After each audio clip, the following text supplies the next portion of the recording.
بسم اللہ الرحمن الرحیم۔ السلام علیکم، میں ہوں جواد احمد اور آپ دیکھ رہے ہیں اسلامک پرسیپشنز۔ پرانے وقتوں کی بات ہے کہ حسن نامی ایک تاجر نے ایک جوہری کے پاس ایک برتن امانت رکھوایا اور کہا کہ اس میں شہد ہے۔ برتن میں اوپر اور نیچے کی تہہ میں تو شہد تھا، لیکن درمیان میں ایک تہہ تھی جس میں اشرفیہ بھری ہوئی تھی۔ لیکن حسن نے جوہری کو اشرفیوں کے بارے میں نہ بتایا اور شہد کا کہہ کر اپنی امانت کچھ عرصہ کے لیے رکھوائی اور دور دراز کے سفر پہ چلا گیا۔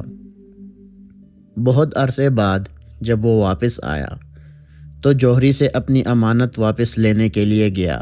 جوہری نے اس کی امانت اسے واپس لوٹا دی اور وہ برتن اسی طرح بند تھا جس طرح حسن نے جوہری کو دیا تھا۔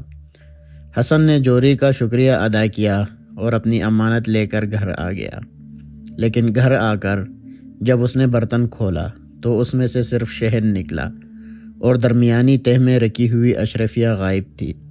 وہ بہت پریشان ہوا اور جوہری کے پاس چلا گیا، لیکن جوہری نے اس کی بات ماننے سے انکار کر دیا اور کہا کہ تم نے میرے پاس صرف شہد امانت رکھوایا تھا جو میں نے تمہیں واپس کر دیا۔ اگر اس کے اندر اشرفیہ بھی تھی تو تم نے مجھے بتایا کیوں نہیں؟ اب تو حسن اور بھی پریشان ہوا اور اپنا مقدمہ لے کر کوتوال کے پاس چلا گیا۔ کوتوال نے بھی جوہری کو بلایا، لیکن جوہری نے وہاں بھی وہی بات کی کہ اس نے میرے پاس شہد ہی رکھوایا تھا جو میں نے اسے واپس کر دیا۔ کوتوال بھی یہ بات سن کر چپ کر گیا، کیونکہ جوہری کی بات ٹھیک تھی، لیکن اسے محسوس ہو رہا تھا کہ حسن جھوٹا نہیں ہے۔ چنانچہ وہ ان دونوں کا مقدمہ قاضی صاحب کے پاس لے گیا، لیکن قاضی صاحب بھی اس مقدمے کا کوئی فیصلہ نہ کر سکے۔ آخر کار بات خلیفہ تک پہنچ گئی۔ خلیفہ نے بھی ساری بات سننے کے بعد جوہری کے حق میں فیصلہ دے دیا کہ جوہری ٹھیک کہہ رہا ہے۔ اگر برتن میں اشرفیہ تھی تو حسن کو بتانا چاہیے تھا۔ اس نے شہد امانت رکھوایا تھا جو اسے مل گیا۔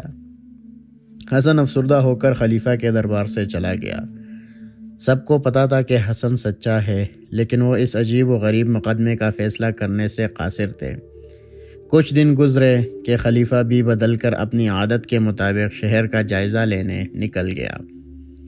ایک جگہ اس نے کچھ بچے کھیلتے دیکھے، جن میں سے ایک خلیفہ بنا ہوا تھا، ایک جوہری اور ایک حسن، اور وہ اسی مقدمے کے بارے میں بات کر رہے تھے۔ خلیفہ رک کر دیکھنے لگ گیا۔ حسن نے اپنا مقدمہ پیش کیا، جوہری نے ماننے سے انکار کر دیا، تو خلیفہ بنے بچے نے کہا کہ شاہی حکیم کو بلایا جائے۔